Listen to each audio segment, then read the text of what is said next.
Welcome to The First Turn. I'm your host, Hyena, and today, Llama and I talk more about the 10th edition previews for Warhammer 40k, the Warhammer Skulls 2023 event that showcases what's new in the video game department. We also talk about the feasibility and requirements for going fully digital in terms of rules and more. Enjoy. So again, we're knocking back some Mike's Hard. Because we've still got some. Yeah. It's hard to do more than a couple in one sitting. And we only do this on Thursday. That, maltiness is heavy. Yeah, exactly. Yeah. And so it lasts, which is not a bad thing. So what do we have today? Well, we are at Memorial Day weekend. Yep. For those of us in the U.S. And so probably a little relaxed, but we've gotten, of course, more 10th edition previews. Yep. We saw, the Orcs, and we saw Thousand Sons. I think at this point, it's, nothing surprising now, because we're starting to get a feel for how these go. Most armies feel like we think they should feel. A lot of their rules are familiar. Mm-hmm. They look like they'll play out on the table like they should. Yeah. Right? So, for, example, Thousand Sons, their psychic shooting attacks can be augmented and benefited. They still have their psychic rituals. They have their ritual points. They have super smites and things like that all... they gate, basically, their or infernal speed, whatever it was called, their ability that let them, warp time, there you go, let them move twice, kind of thing. The preview showed off all those same familiar tricks. I did like, however, that so much of the psychic was impactful. Mm-hmm. It was sufficient ranges. It was good. There were synergies that benefited. The psychic abilities. And I saw that it wasn't just a list of 7 ways to do mortal wounds. Exactly. That's the key, right? There was ways to get additional AP. There were ways to turn your psychic, shooting into multiple hits or mortal wounds on a critical wound or things like this. Yeah. Precision, there were all kinds of things represented in the psychic attacks, and I thought it was super cool. I did have kind of a derpy moment when I was reading the Rubric Marine datasheet, though, because the Rubric Marines bolters are just the best bolters in the galaxy. They just are. 24-inch range, 2 shots at 24. No one really has that anymore on a bolter. Mm-hmm. It's not rapid fire, it's not assault, it's not anything. You just have two shots at full range with AP1. It's some of the best bolters, because it's the best of all worlds. It's like you're in a D&D party walking around with mundane short swords, and someone gets a longsword +2 or whatever. Yeah, exactly. So I thought that was super cool. But then I was thinking, their sorcerer in the unit, as it turns out, is the only one that can cast their psychic smite ability, or use their shooting attack that is their smite, infernal smite or whatever. And I was thinking initially, that's weird that they have bolters that are strength 4 -1/1, but then they also have a psychic shooting attack that is also -1/1 or -1 D3 or something, 18-inch range instead of 24. And I'm like, well, okay, it's cool they have both of them, but one's a pistol. You have to choose one or the other. Yeah. Because you can't fire regular weapons and pistols at the same time. But then I was thinking, oh, wait a minute. Only the sorcerer has the shooting attack that is the psychic one. And so it's now it makes sense, because the sorcerer has a pistol and a force weapon, and so they could fire their pistol within 12, and then also pistol smite with their shooting attack. And I was like, oh, yeah. Yeah, it was kind of a stupid moment. I was like, oh, right. Just this one guy has this gun. Yeah. Not all of them. And they showed us the points that they have for their, what did they call them? They called them Cabal points? Something like that. Cabal. And we could see a familiar pattern. I think that's right. Cabal points sounds right. Where the squad leader sorcerer had 1 or whatever. Ahriman had 3. Yeah. So the way that it works now is every one of your hero phases, whatever it's called, at the beginning of your turn, when you have your phase, you generate Cabal points based on how many units you have, essentially. So normal units are going to generate 1 because they've got a sorcerer, an aspiring sorcerer in the unit. I wonder what I was curious what normal characters are going to give, because there are sorcerers on discs. And they have a squad of 3 of them too. Yep. Maybe it'll be one apiece kind of thing. Yeah. That'd be a very useful unit to have then if you have your squad of 3 sorcerer generating 3 cabal points. It'd be super cool. But I was like, what do the occult terminators get? What does the infernal master get? What are all these different characters? What is Magnus going to give? If Armand gives 3, how many is Magnus going to give? It seems like the Needleth Vortex Beast has some pretty cool rules.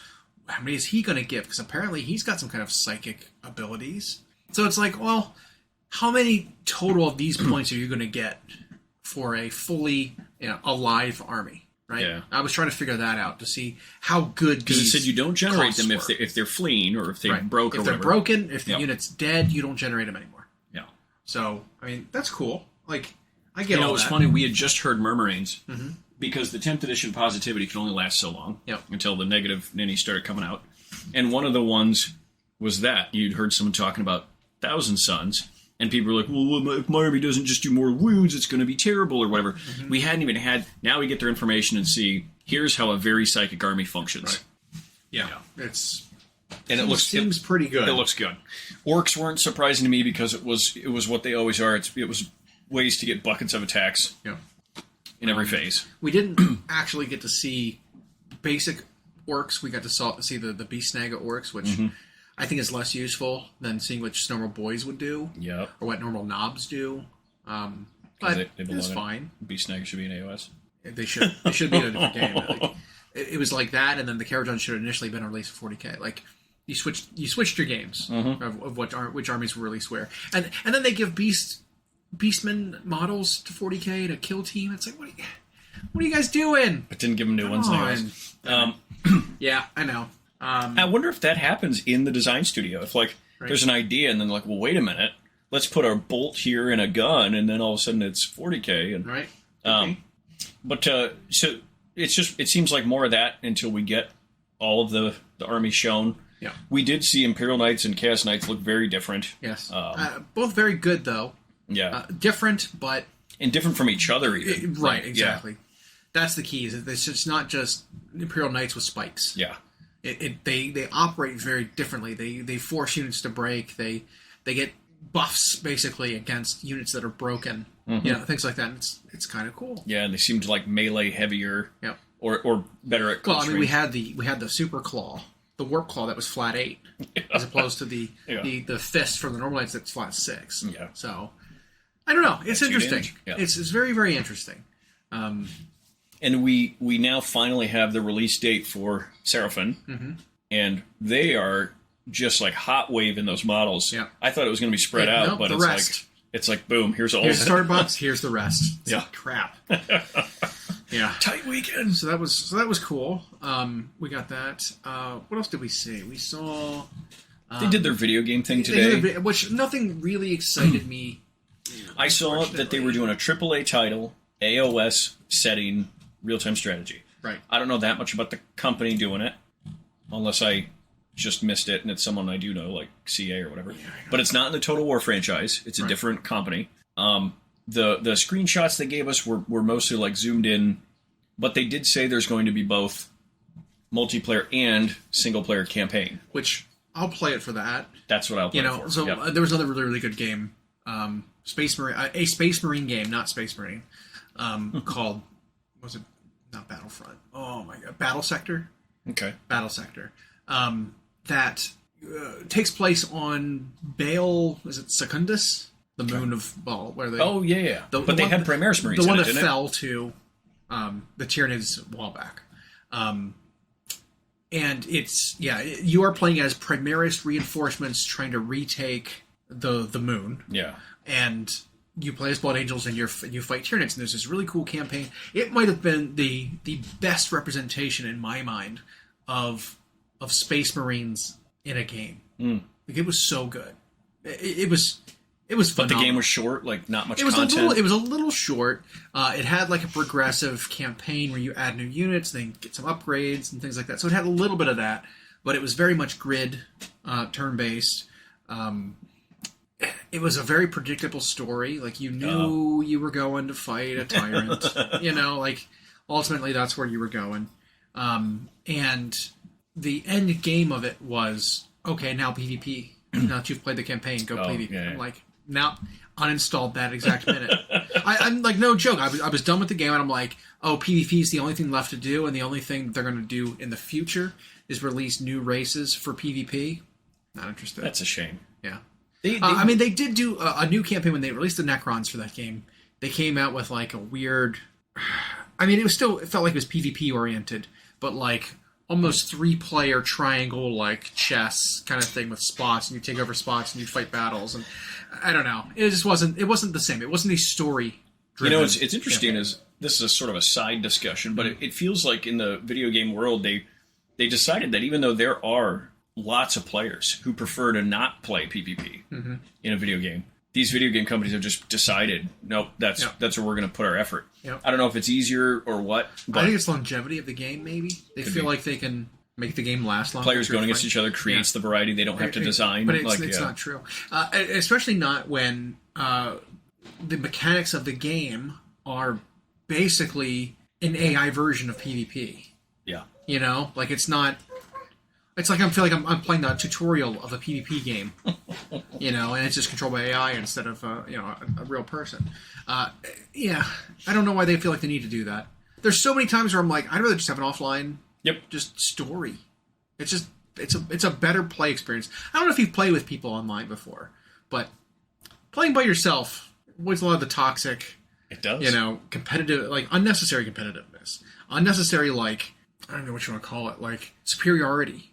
And I found that going against people, you actually run into more like repetitive play patterns. Yep. Because once the online discussions have determined what the most efficient way is to do something, that's all you run into. Yep. I mean, look at like Magic. I mean, while that's not it can be an online game, but it's not strictly an online game. It is strictly PvP. Yep. You know what I mean? Like you only play against other people. There's no like robot you can fight against. Well, that's just it. If I want to do PvP, I'll go play a game like that that's only ever been designed to be PvP. But when I'm playing my grand strategy campaign game or whatever, right? I a lot of times just want to figure out stuff, right, and try weird things and try new things. Because when you do PvP, there is no campaign. You're just going into a battle most of the time, and so it's that rapid fire sequence. And sometimes that's not what I want to do. Look at, there's a lot of, even Games Workshop games, even the best ones, were that kind of thing. The original Space Marine game, leading us into Space Marine 2, showed some more footage. And his model for Titus. Well, so it's interesting. The new Titus model is in a board game. But it's like it's like a solo Space Hulk kind of thing, where this is literally just an excuse to release this new model with the new gaunts. The 20 new gaunts. Yeah, that's it. That's all this game is. It's not really a game. It's just and it's pick up this new model, roll some dice. That's it. And it's a way to sell him for probably $80 or whatever. Like, so you're not just getting to buy him. Right. I want him by himself. Yeah. I do want that model. It looks, it looks really good.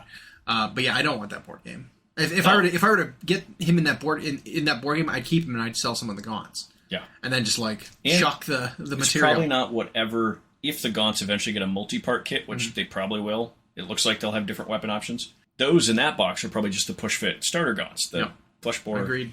But it's still an interesting thing that they tried. Whatever. They actually do it a lot. Yeah. They randomly release board games to throw models in. Yeah.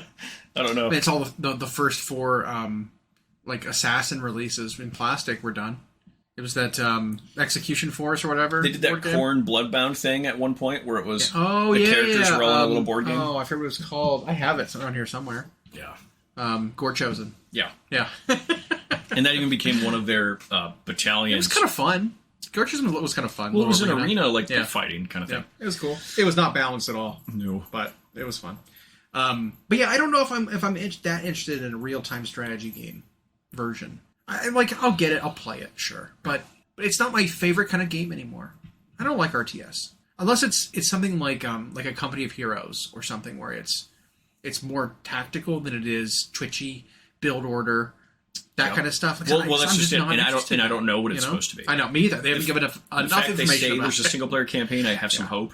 Well, think about look at when StarCraft 2 came out. The campaign was amazing for that first StarCraft 2. Yep. Because you're Wings of Liberty. Yeah. Wings of Liberty. Oh, so good. But then we all know how StarCraft Online, Yep. competitive is. It's just, It's just build orders a million and APM. Yep. Whatever. I'm not interested in that. Like, it's not interesting to me at all. No. But the campaign, even with the same units, the same mechanics, Yep. was just so good because it wasn't about just like do the correct build orders. It was a little bit of micro. It was a story.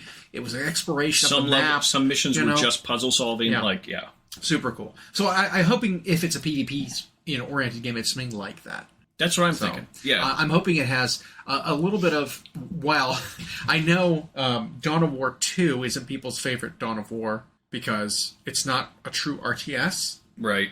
It still hit the notes of what I want from an offline single-player campaign for a real-time strategy game. I know I played and replayed that one a lot. Yeah. Like Dawn of War 1, I played it and bought all the expansions. Yeah.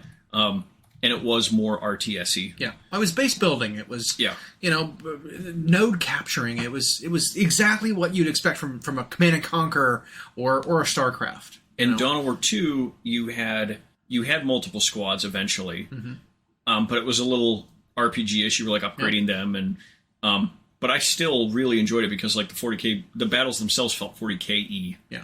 I mean, it was a little repetitive because every time you knew after you did the 3 or 4 missions, you'd go fight a boss.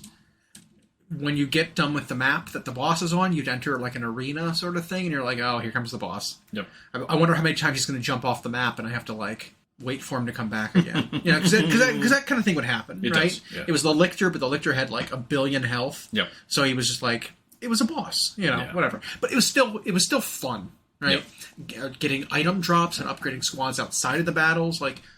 All of that speaks to me. I love all of that. And I liked the story in Dawn of War 2, continuing the Gabriel Angelos stuff. Yeah. Not Dawn of War 3. Not Dawn of War 3, though. We don't want to talk about that one. Yeah. No. Man, so much promise and just failed execution. Yep. Because I think that was an issue with just not being able to decide what they wanted to do. Because they wanted to have an online game, right? Because online games, at the time when it came out, was so popular. Right, look at League of Legends was like the most popular game of all time for a bit, and it was like, well, we need to do that we need to do a MOBA. It's like, but that's not the game you're designing. But we'll make it a MOBA anyway. It's like, don't. Yep. Yeah, we are. And then it was that. That was the PvP mode. Was you and 2 friends on one side running down lanes. I know. It was ridiculous. But they even couldn't help themselves with the unlock system because they made you unlock stuff for PvP during the campaign. Yeah. So, like, there were random loot boxes you'd get during the campaign. So, like, you just wouldn't get some units during the campaign that you needed. Like, it was weird. It was, I don't know. It was so poorly designed. But this one, we'll see what kind of game it turns into. They said they're going to do a full release here in a couple weeks to see what actual genre of game and how the gameplay is going to look. Oh, good. So we'll see. I'm just glad that it's in the AOS setting. Me too. I really would wish that one of the first real AAA title they did for AOS, because I mean they've done a couple games touching on it, but nothing huge. I wish the first one was an RPG. I think that the world building and the lore and the story. So if it was like an Elder Scrolls-y, something like that, right? Maybe if not that, something similar. Could have been like a Diablo-ish game. It could have been. Where you've got places to travel to and a story's in there. And build the way you want to. Yeah. And tell stories of the realms and stuff. Like, this one will have a campaign, and it was it's co-written by Gav Thorpe, who writes a lot of the 40K novels. So there will be story, probably good story, involved in the game. But I don't know if an RTS is the way to go for, like, the first big game. Right? Because I already have the tabletop game, which is basically an RTS, and it's like translating a game that is turn-based tabletop into just an online tabletop, basically, if not done properly, is a big flop, So, I mean, think about how Space Marine plays out as you as a Space Marine are playing in like a Gears of War style, over the shoulder, like hack and slash with story and progression, like. Yes, please. Give me all of that. It could have been something like that for AOS, but It hasn't actually come out yet. No real information has been revealed. And I suppose we'll from an RTS, they give the option for players who aren't as familiar with the setting to experience the different races early. I suppose if they had done it over the shoulder at first or an RPG, you would have been like pigeonholed into being a Stormcast Eternal or something. Probably, yeah. And they might not be. It might just be that they're not ready for that yet. Okay. Yeah. And so here's your, because I know they said there's going to be a couple factions right out the gate, and then that gives, if it's successful, they can expand later on. Yeah, so we'll see. But you're right. If there's a little bit of base building, a little bit of story, a little bit of that, then great. Yeah. Yeah. Heroic units need to be represented and have heroic power levels. You know, like that's so key for a game where you're supposed to have heroes. They need to be better, but not like Gabriel Angelos doing flips. Yeah, or mega boss doing like a chains flail and just whacking everybody in the circle around him as he walks. Oh my god, it was so stupid. Or an anti-grav weapon or whatever that one thing was that lifted everybody up, and that was awful. Yeah. So yeah, we'll see. I mean, the whole reveal was fine. Like, there was nothing that interesting besides the new game because I mean, there's nothing I'm less interested in than mobile games.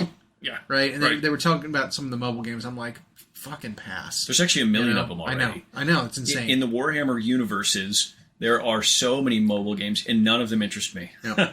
I mean, they came up with a tactical one that was basically a mobile game for PC, and it was not good. Where you were like Stormcast, it was an AOS one versus the Blight Kings, and was there another faction? I don't remember the other one. Maybe there wasn't, but it was like this was so like it was so mobile game that it turned me off. Even one that was really popular for a short bit around the Imperial Knight. I don't remember what it was called. It was just called Imperial Knight, I think. Yeah, it was that or Freeblade or something like that. Oh, Freeblade. Yeah. And it was the same, and it was so mobile game where it was like, well, you had to get to these spots where you like either grinded forever or paid to upgrade your thing, and then like that just I have no interest in that. I always reach a point where it stops being fun and or costs money, and then I'm like, and I'm done. There was a Horus Heresy one that was like that. So hopefully this will be, it's not coming for mobile, it's coming for PC, Xbox, PlayStation, the AOS one, I mean. I don't know if you've ever played an RTS on a console. I still, to me, it still doesn't seem possible. I have done it, I remember, on Nintendo 64. So that's going back a ways. Yep. They've released a Command and Conquer game for Nintendo 64. Yeah. Try that. I mean, I guess they had, on PlayStation, they had the original StarCraft, too. Yep. Or StarCraft 1 as well. So they do it more and more now. I guess the new consoles do it better, but it doesn't work very well. I'd need to point and click and use my keyboard. Exactly. But I suppose a lot more of these things are like platform sharing games now, where they can do it across. I wonder if you could connect a keyboard and mouse to a console potentially. Right? Most of them have that. Because they have USB ports. Like a lot of the Microsoft ones, you can. I mean, it's But anyway, that's the video game one. I didn't know if we would touch on that too much because that just interests me less than the minis. But I agree. But yeah, that was their thing today. I don't know if then they're taking a break or what. Do we know what army's next? I'm sure it's in the article. I haven't refreshed it. I haven't refreshed it exactly because generally when they release those articles and they show them off a little bit, they don't tell you what's coming next until they actually do the update. The article will show the same army you just looked at as the next one. Yeah, it takes a minute. I know. Yeah, it doesn't show an update yet. I know they left the Golden Boys one at the top of the page forever, even though they'd been 2 armies past them. Yeah, the Custodes. Yeah, they didn't even update to Orcs ever, which is really funny. Keep showing. Because that's what? That's 18 of the 22 or 24. Who do we have left? I mean, so we have the armies of Space Marines that are not Codex compliant in Space Wolves, Blood Angels, Dark Angels. So we have those 3, which, I mean, it is 3 separate armies. It's a little bit of cheating to call them 3 new armies, but we do have those 3. We have Genestealer cults. Haven't been shown off yet. Right. Is there anything else? Did we do Drukhari yet? I don't think they did Drukhari. Okay. They did Eldari. Right. So we're missing Drukhari, and if Harlequins are their own army again, I don't think who knows? I don't think so either, but maybe. I liked that move back to the main book. I agree. I think the fewer pamphlet armies, the better. Yeah. So yeah, it's like it's not many left. No. Because we got the couple of Chaos Space Marine armies that We got Death Guard, Thousand Yep. Sons of World Eaters. Yep. So we got all of those out. Did already. we get the core Chaos Space Marines already? Yep. We got their That Knights. was like the third one. Yeah, we got both Knights. Yep. We haven't gotten Grey Knights. Have we? Gray Knights, no. So 4 Space Marine armies Are going to be the way they close the show. and Flesh Eater Courts. No. Gene Stealer Gene Cults. Stealer Cult. And that's pretty much it, right? Because they did Astra Militarum. Yeah. They did. They sure did. So, speaking of, I wonder with Gene Stealer Cults, I'll say this. I've never been a huge fan of how yet they've done the Brood Brothers thing, where it's like, casually you can have X amount of points of Imperial Guard or of Astra Militarum. Now, I would just rather the Gene Stealer Cults just have the stuff Right. to play those things, just make Gene Stealer culty versions or whatever. Because I don't like borrowing from other books or whatever. And I don't want to have to use another book. Yeah. It should just be the things I can use are in there. Yep. And maybe add Astra Militarum units to the Gene Stealer Cult books and call them cult, And I think they did that with squads, they did that with Sentinels, Yeah. but they took everything else out. Right. And so it's like, or maybe they left heavy weapon platforms in, but they get like no rules or anything. Right. And it's like, well, maybe stop that. Maybe give them Gene Stealer rules. Right. Or whatever. Or make them derpy cheap. And then they're, Brood Brothers. But I've rarely liked the way they've handled that. I don't know if they've ever nailed it down quite yet. And then their deployment, the blip system's always a little weird. It either does way too much and gives them the ability to break all the deployment shenanigans in the game, or it does nothing and just means your stuff gets shot a different way. So, I'll be interested to see if they show any of that off, how that'll function for them. Because they were in a weird place in the current or about to be done edition.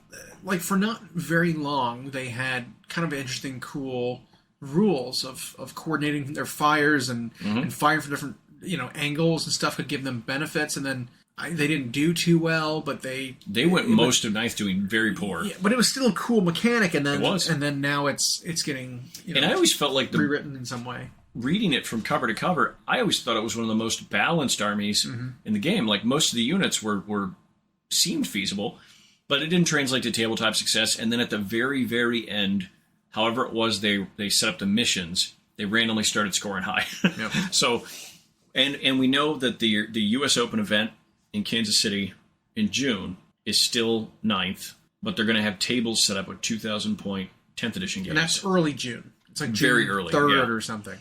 Because then they confirmed that the July U.S. Open, or not U.S. Open, it's July, it's some other event, but it's a major event, they call it a super major, will be all 10th edition. Interesting. So we know somewhere in the middle or end of June, we've got to be getting this new edition. Okay. I mean, that's what we expected. Yeah. But it's nice to get confirmation. Yeah. I like that. Okay. And maybe that means that tournament will be Index Hammer. Yeah. Because I remember... I would think so. I remember Nova, when 8th edition launched, when Moose and I went to that event, it was basically Index Hammer 8th. There were like only Space Marine Codex out. Space Marine and Death Guard, I think, were it. And again, we still don't know what the Codex system's really going to be like. Yeah. I mean, we have some ideas because of some of the detachment rules we've seen for some of the previews we've gotten. Will be how they play. Well, right. But Yeah. it's very specific, right? Like some of them were basically the rules for a sub-faction from previous book. Here's your detachment if you don't play that sub-faction. Yeah. This is the detachment you play. Tau is a good example of that. The one they get is called Kalyan, is the special rule. It's like, well, I bet you if you want to play Farsight Enclaves type of thing, it's going to be called Montka as their special rule. Right. Like those are the sub-factions kind of like abilities. So I don't know. I'm hoping that the Codex is going to be small. Same. And it'll have just a few detachments in there that are basically like, here are the different ways you can play the army. Here are like... That would be a departure for them, but I would love it. Yeah. Different armies In you can theory, play. I like it.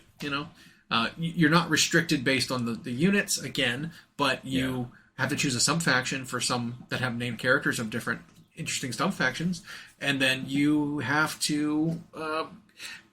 you don't have to play certain units, but you're incentivized to play certain units because they are just better in this detachment.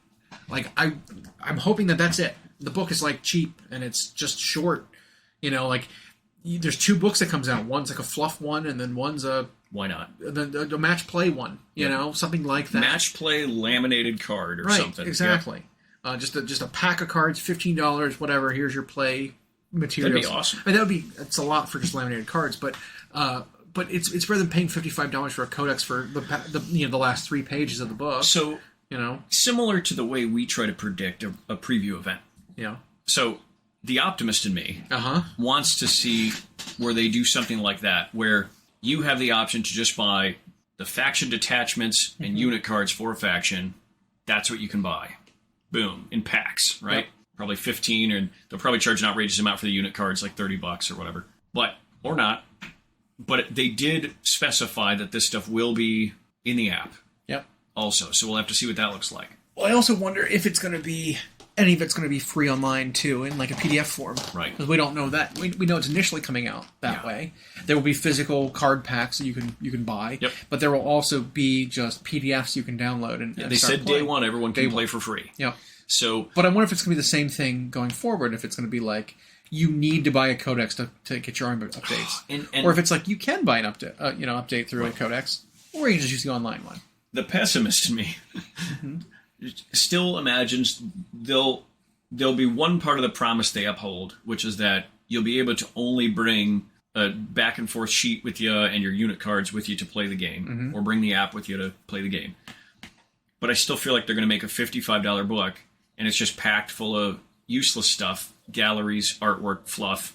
And that stuff's fine, but I don't think you should have to get that to get your army. And so I really hope, or they're going to do a thing where they pack the card, the detachment within sheets plastic attached to the codex. Because they did that with some armies that had special stuff like the Gene Stealer Cults came they're with going big punch-out cards. They're going to have to put a card insert in there to make it more stable. And then they'll have to use a thicker plastic wrap, so it'll actually be $60 instead of $55. $60, yeah. But you don't have to bring the book with you to the game. Exactly. You just have to buy the book to get your thing to bring to the game. Yep. That's the pessimist in me. I'm sure they talk about it. Hey, all these other games aren't using paper when they can avoid it. Digital rules and basically free or super cheap or a monthly subscription. And they kick it around. You have to imagine there's people in that company who think like that. And it's not like GW's hurting compared to any other hobby company right now. But I just feel like they're afraid. They're afraid to make that big change, that big jump. Because I don't think it's just a bottom line thing for them. I think they know it would do well with the fans. I just think there's like a fear in some of the older guys who are there, of changing from what they've always had, which is codexes. Yeah. But yeah, we've been on a couple edition kick now. It's to get rid of the book or make the books optional. Well, because like I said, when you are gearing up for a tournament circuit, you need to know what all the armies do. Yeah. And if you as That's an individual, how you play against them. It's how you prepare for them. Need to know the rules, then you need to have the rules. And so it's like, well, now in order to know all the rules of everything I'm playing against, if I want to have them and be able to reference them, I got to pay upward of $1,000 of just books of armies that I don't play. Right. And I had done all of them in 9th from Space Marines to whenever Sororitas came out. So I had 16 books or whatever, and then eventually stopped. But it was that's to be able to reference all the armies. I had to do that, and had to do that just to unlock them in the app. Yeah. So I have to imagine if this system's going to look different, and the reference cards and all that, and the detachments are going to be, then the app's going to look different. They've got to have something major set up for that on the way. Well, they said that a new app was coming, I thought. Oh, maybe. So they won't be using the same one. There'll be a new app for 40K that you'll still get with your Warhammer Plus. I mean, hopefully. Hope so. Yeah. I would think so. And I've heard many gamers sentiment that they would pay a little more for Warhammer Plus if the apps were that. If it was all inclusive, updated live, they are updated live. But you end your subscription, you lose access to everything. But as long as you're subscribed, you get access to all the info. All it's of it. Fine. Yep. I don't own the rules. I'm unlocking them by subscribing. Yeah. I wouldn't feel terrible. Is the fear that if people are going to unlock the rules, they're just going to copy them out of it and then unsubscribe? Absolutely not. Too much work. That is too much work. I don't want to transcribe rules out of the app just to have them in paper. Or screenshot them and then do that. Yeah, no. I don't want to do that. Because then you look like a schlub showing up with paper handwritten rules, to a tournament. And people are like, what are you doing? I just go like this. And, And it's like something like that. I mean, it's already what, $5-6 a month right now for Warhammer the Plus. yearly thing is like $100. Yeah, and if it were, I don't know, $10, and you got all the rules all the time plus the TV service, like, yeah, okay. I mean, they need to release more on the TV service regularly. Yes, they do. But just my 2 cents. But then, like, no codexes though. I would think it's in no same Age of Sigmar next edition. Go with the Warhammer app. Like that would still save you money. Absolutely. Not buying all those books. Yeah. Because that's even a hard when we have people come into the store and you're getting them into it and they decide what army they like. It's like, well, you want to buy these models because you think they look cool. Great choice to start. Whatever they call them, combat patrols or whatever they call the little ones. Boarding patrols, combat patrols, start collecting. AOS has a new one they call now. But it's like, yeah, your little 500-point thing, great place to start for building, painting, and playing. By the way, you have to spend another $55 to get this book, whose rules have been FAQ'd 7 times.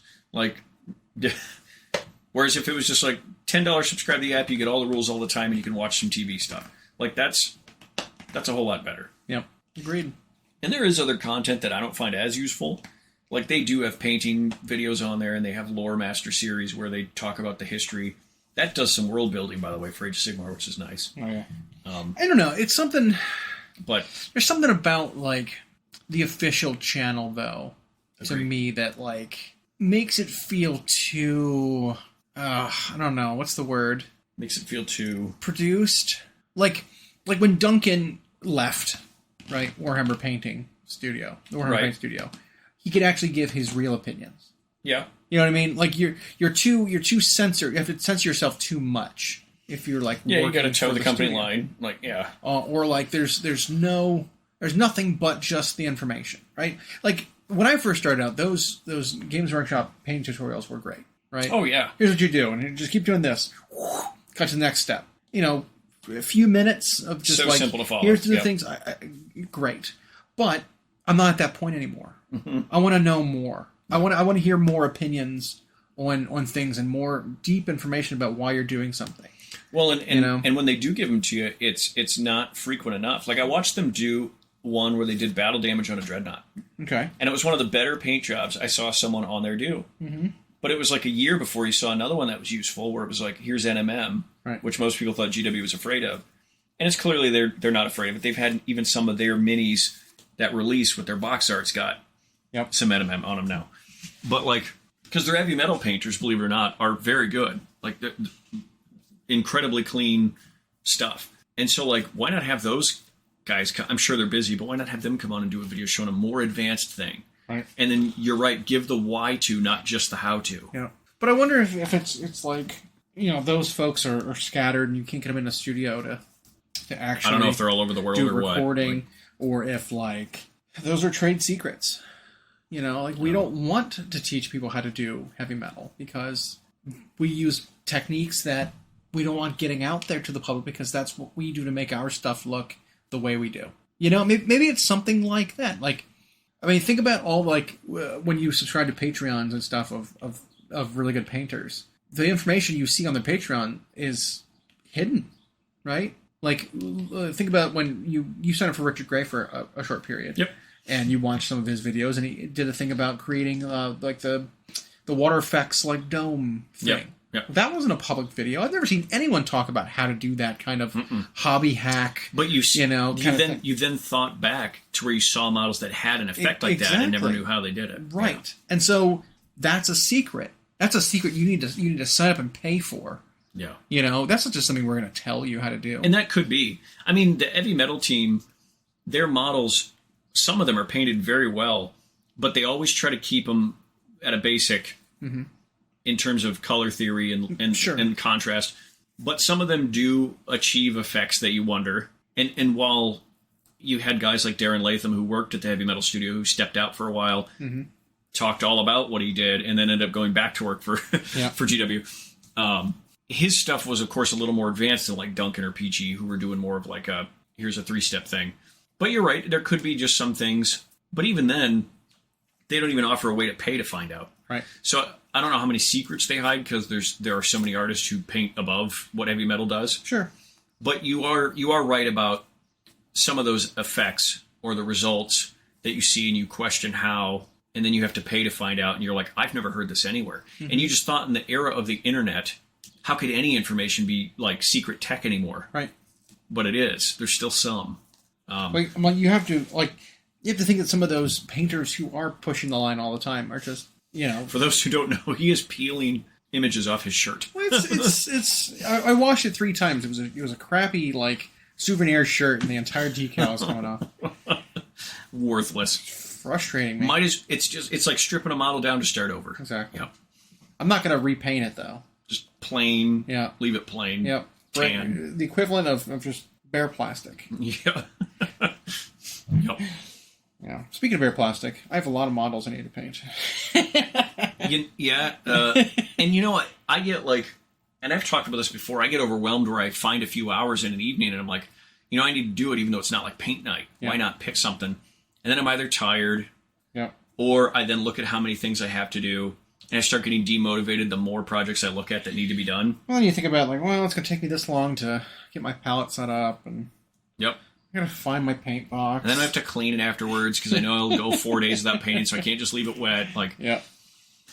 Yeah, no, it's the demotivation is real. It happens.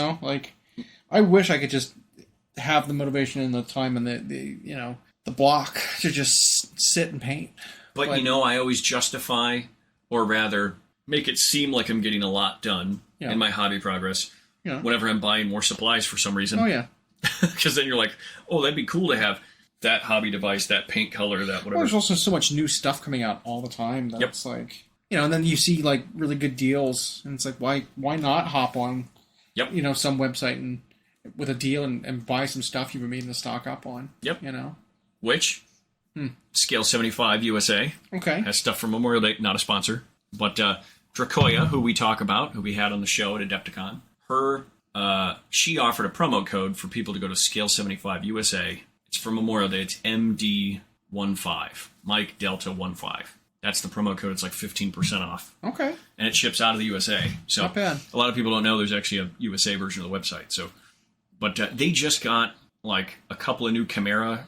They've added some more, another line. And those are, I got to say, you've gotten quite a few of those 6-packs of Chimera paints. Well, I got the original starter set, which has a dozen, or it's got 10, and then it's got a medium, and then I got one of the artist signature expansions. There's another one that's an NMM line that one of the guys, I can't pronounce his name, designed, and then they've got another one on the way. And the Chimera ones take a long time to get used to because they're just really concentrated pigment, and so it doesn't behave quite the same as the diluted or medium-rich paints like Citadel, like Vallejo. But it once you kind of get used to them, they do add so much color to what you're doing, a real punch of color. Very, very matte finish. But yeah, they're offering that Memorial Day thing, but you can find it through her Instagram. You can click the link there or go on the website and use MD15, which I was looking today and shopping cart was filling up we've got Gen Con coming, slow down. Yep. Yep. Oh, Gen Con is already right around the corner. That's what's funny is I remember when we finally settled and we got an Airbnb and everyone's sitting there on that Monday night paint night was then just when is that? Is it was it September or whatever? It's no, it's the first weekend in August and we're already almost June. It is right around the corner. It just comes, which is fine. I'm always excited for it, but yeah, it's just then there's that long wait around winter before we get back to another one. Yeah. So they're going to have their own painting competition there again, I assume. I imagine the Gen Con general thing. Is that something you want to participate in again? Well, what's funny is as fast as this snuck up on us, because one of the things our group unfortunately fell victim to was several weeks ago we talked about the urgency to get an Airbnb because there was going to be more than 3 or 4 of us, rather than getting a couple of hotel rooms and everyone. I don't know. I guess I've grown out of the sharing a hotel room with 5 people, unless it's a suite, or when we're on site at Adepticon, right? Whatever. But it's once we did that Airbnb thing, it was wow, this was nice. Privacy. You have your own kitchen, so you can save a little bit on food. There's maybe multiple bathrooms, that was just super nice. And the hosts are always pretty great. And so we were thinking about that a month ago, maybe even more. And the way the conversation always went in our group, it was like, we should really start looking for a place for going to Gen Con. And we all went, yeah I know. Should. And then totally changed topic. And then they started the event registration this past weekend. And all of a sudden we were like, oh, shoot. And you could open Airbnb and literally watch on the map as houses were just graying out. Mm-hmm. And people were picking them up so fast. And so we ended up getting one that was a little pricier than we probably originally wanted. But I still feel good about what we got. We're going to be in a good spot, hopefully. And that at least is exciting. But when I thought about that and how close we're getting, I then was like, oh, because then Kaylee Larson, for those who watch her Twitch stream or follow her on social media, she was then talking about which models she wants to enter in the painting competition. Then I literally heard, it was like the sound of glass shattering. I was like, oh man, I forgot that they have that every year. And I haven't even put effort towards anything. You have that's 9 weeks. Yeah. That's it. And I have nothing. I know. I mean, I have minis I have painted since then that I could try and see how it scores there. But I think the one who organizes it and is even one of the judges is the same one who did it last year. I don't remember her name. But she was also at the Resin Beast at Adepticon. So I can't do anything she's seen there. Right, yeah. I have to come up with something new, right? Because the prizes are pretty good there. It's a lot of like free stuff. Because most of the prize pools are like sponsored by the vendors that show up and they give out prizes for their booths. And there were some good ones last year. Like there were airbrushes and stuff like that, or models from their websites that they were given credit for. Sadly, 3 of the airbrushes went to the same guy. But so I'll think about it because it's kind of worth it. You drop them off and go away. I hope they run the event a little smoother. That was, everybody was just standing in a pile waiting around, and we had to fluctuate our dinner reservations multiple times. Oh my God, I felt so bad about that. Yeah. Because it just kept getting pushed and pushed and pushed, and we called them back like 4 times and had to push our reservation back to like the last possible spot because they were closing at 9. It was like an hour before close was when we were going to get in. Yeah. And that always feels pretty bad because they're like, it might have even been closer to closing that. Yeah. I think we got like 8:20 or something. Like a half hour before they closed. And then they ran out of everything. Yeah. We get there and they're like, nope, don't have that. Yep. So I do hope that's run a little better, but I know they've always had a painting competition at Gen Con for as long as I can remember, but it was always a mystery to me how to enter it. Mm-hmm. And then COVID happens, and I don't know if the first year back they did it, but then last year they brought it back. And so maybe that was just a little bit of chaos. But yeah, it might enter something because, I mean, the call of a painting competition to me is always... And the nice bit about a general painting competition is you have access to anything. Yeah. Right? You can submit anything. Yep. I mean, the categories are about the same, large, small, diorama, bust, like that kind of thing. But you're not limited on where you're pulling your model from, which company, which paints you're using, which whatever. You're not. Sky's the limit. Yeah, and your paint style. So it's funny. Some might think that would make it harder because it's like, oh, you like Crystal Rush, you don't know what you're going up against. But there's actually an ease to it, or really a relaxed mindset to it, because you're not as much restricted to like a style. Right. Because when you do Golden Demon, the competition's incredibly stiff, and you have to paint in a way where your model is shown off in 360 degrees. That's tricky to get to then still have dramatic spots on it, but that when they turn it another angle, it still looks done. With an open one, a general painting competition, you might be able to do something very dramatic lit, or where the backdrop blocks part of it and it doesn't matter. And they're okay with it because they're looking at it like, how does it catch their eye in a display sense or whatever. Or like I heard, we had one of our friends telling us that sometimes they take a black and white picture of it and look at it that way to see what the contrast is like. So I actually think as an artist, you have more freedom in a general to kind of do whatever than you do trying to paint specifically for this competition and how it's judged. I like the difference. I like doing it in a different way. So I have more options in terms of what I could enter, but I would like to, because I mean, getting ribbons isn't great, or coins or whatever they do for the thanks for showing up prize. Yep. But hardware is always a draw for me. Yep. Yeah. I like bringing home hardware. I like filling our case in the store full of it. But, cases aren't the only things we like to fill when they seem empty. Whoa, where's this going? Because it's not only awards that I'm hungry for. It's also food. Also food. All right, let's eat.